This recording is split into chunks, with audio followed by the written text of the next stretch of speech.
All right. Well, you have your spark, you have your idea of what you want to do, you think you have the components in your mind, and now it's time to start making it a reality.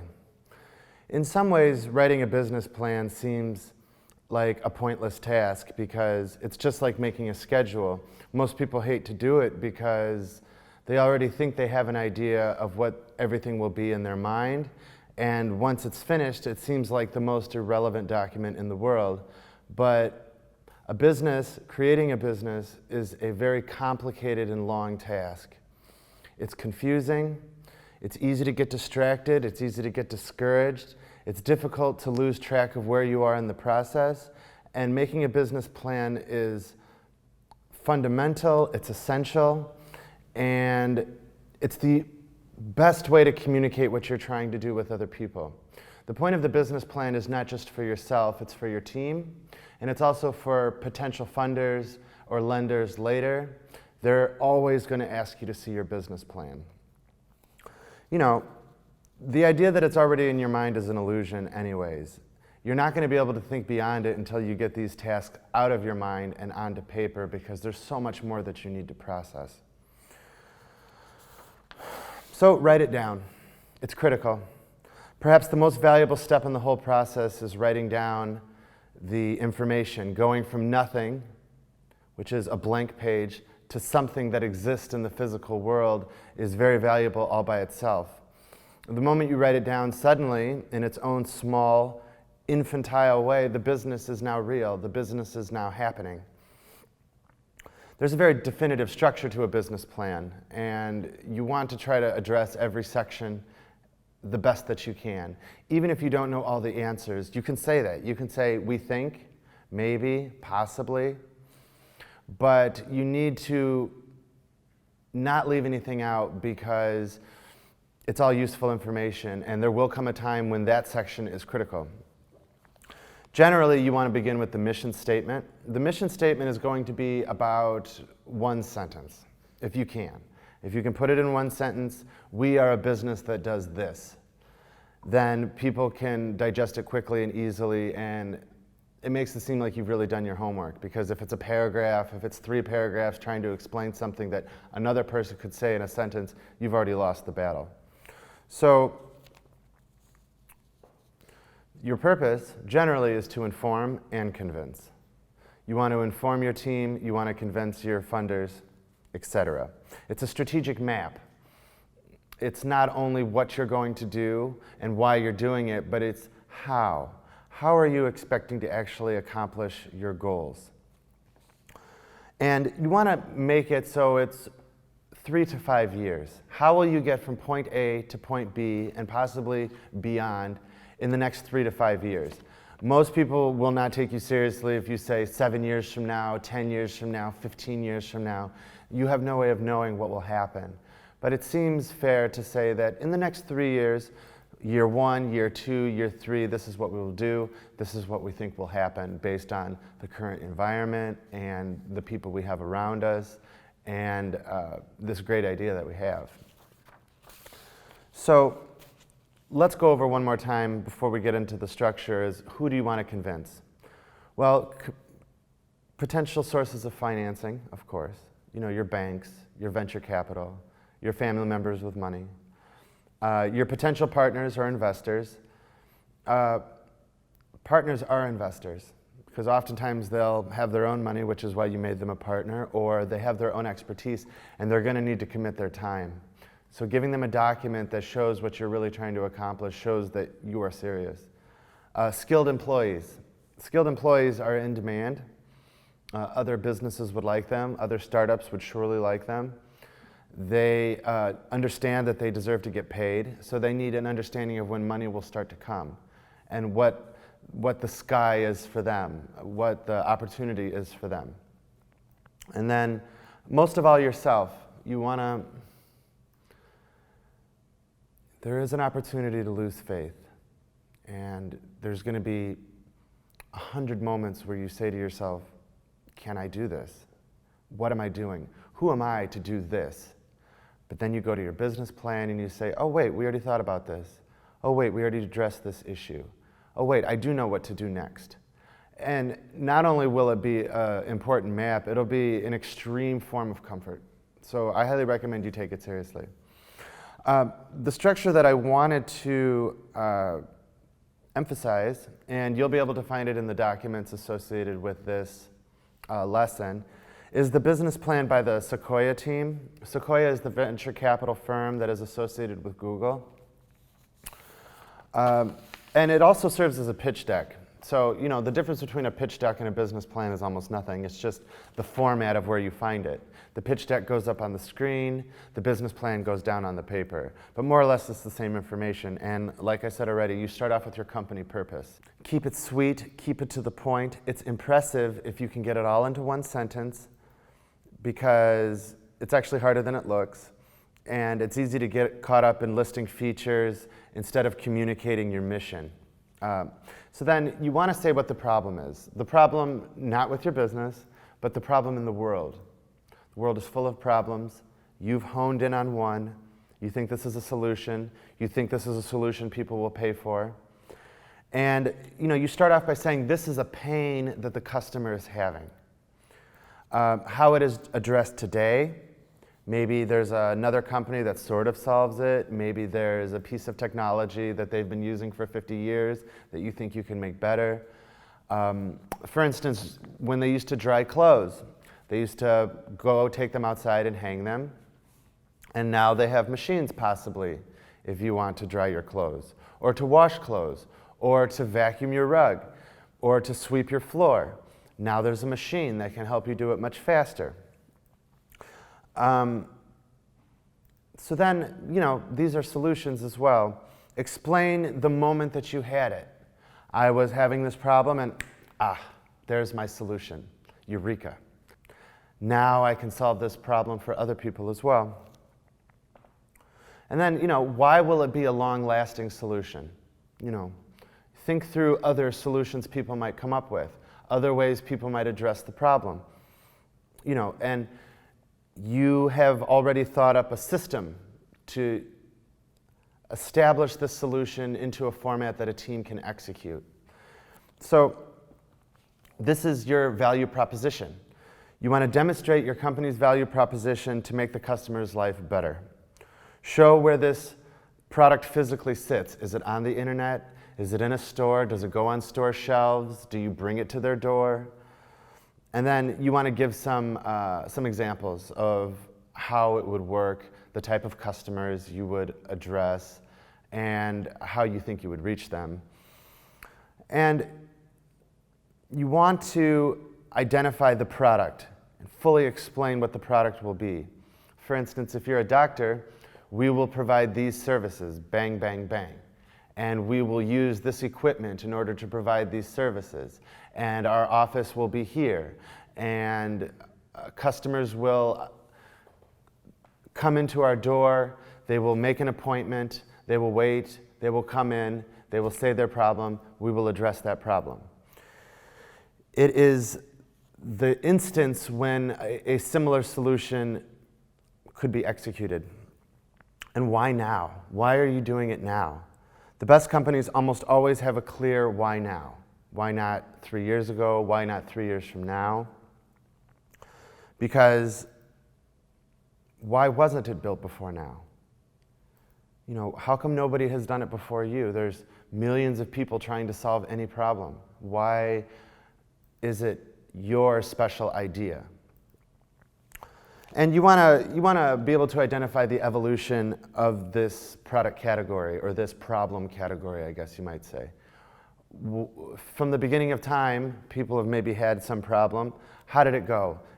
First they used hand tools, then they used electric tools, now it goes online. There's an evolution there, and then you can identify where you fit into that evolutionary process.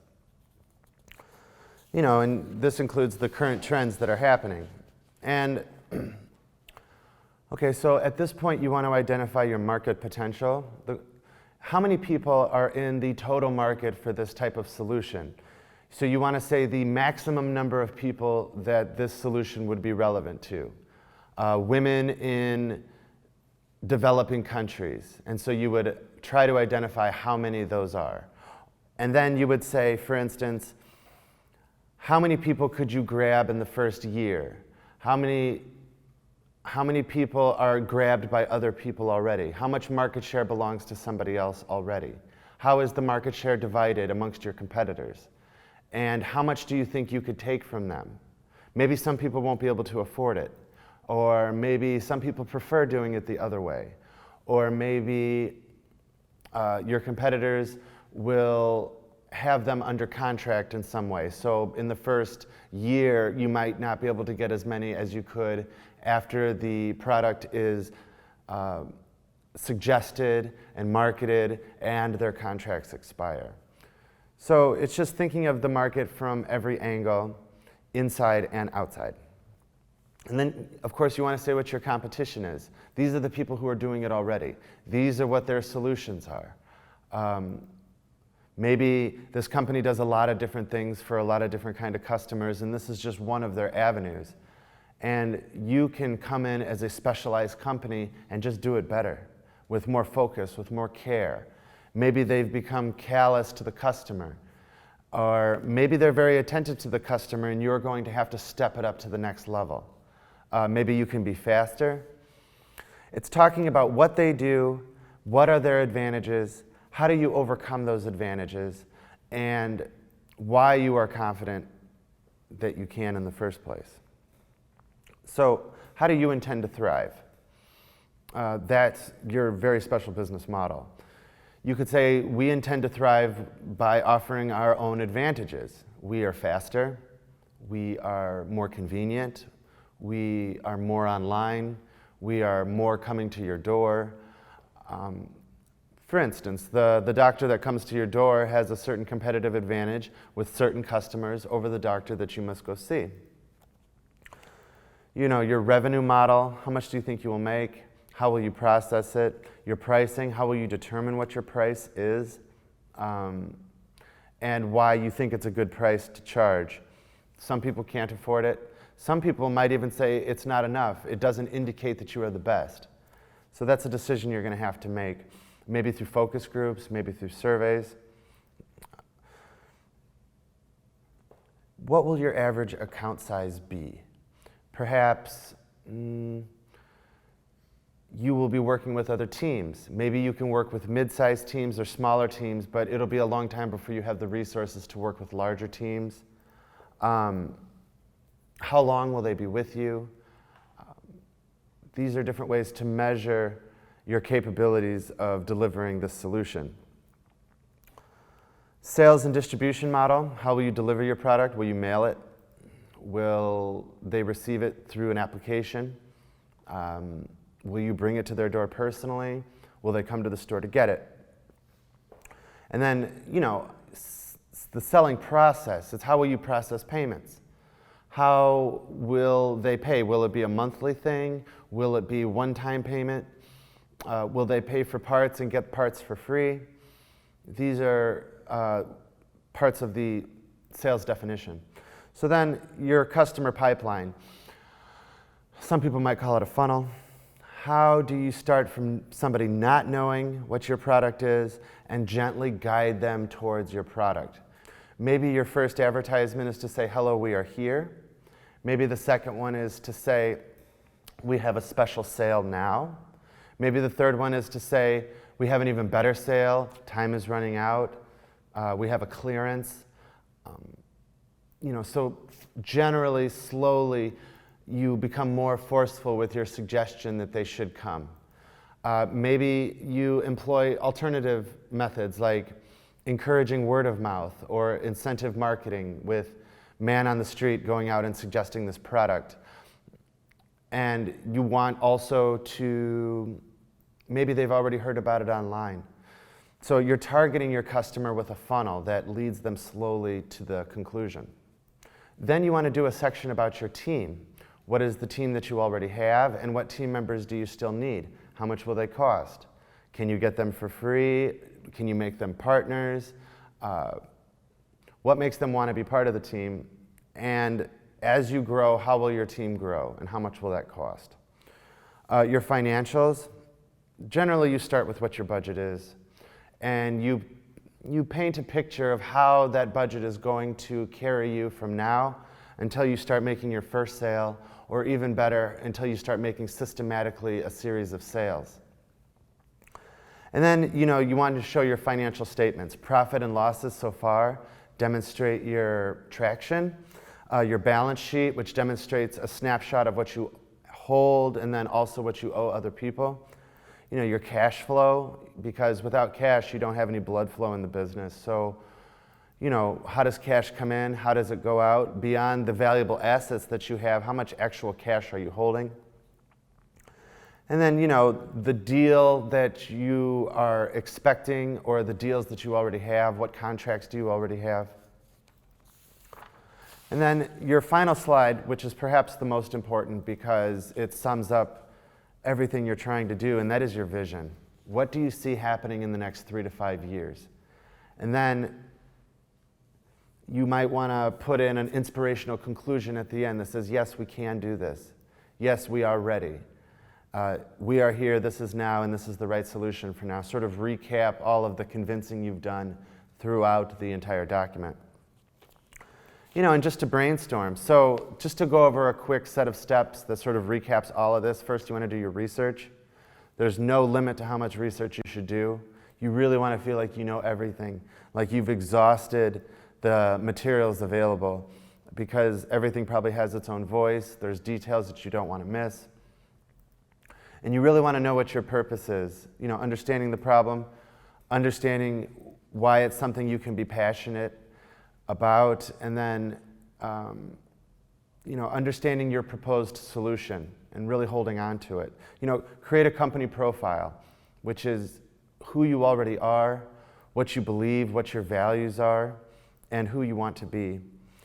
And then, document all aspects of your business. This includes financials, this includes team, like we said, this includes your competitors, anything you can really think of to say that is relevant to the structure and existence of the business as it already is, and as you would like it to be. And then, have a strategic marketing plan. How are you going to use social media? How are you going to use advertising, incentive marketing, organic marketing? And this is with strategic marketing objectives in mind.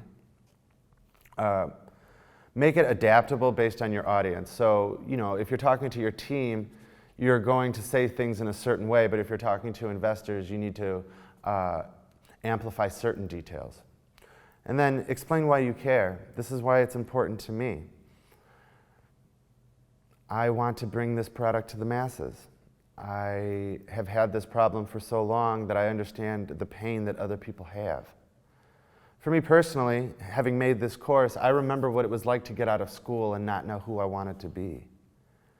And I decided that I would learn, I would exercise the principles as best I could, and then I would write it down in a way that is useful for other people, in a way that I wish had been offered to me when I first needed it.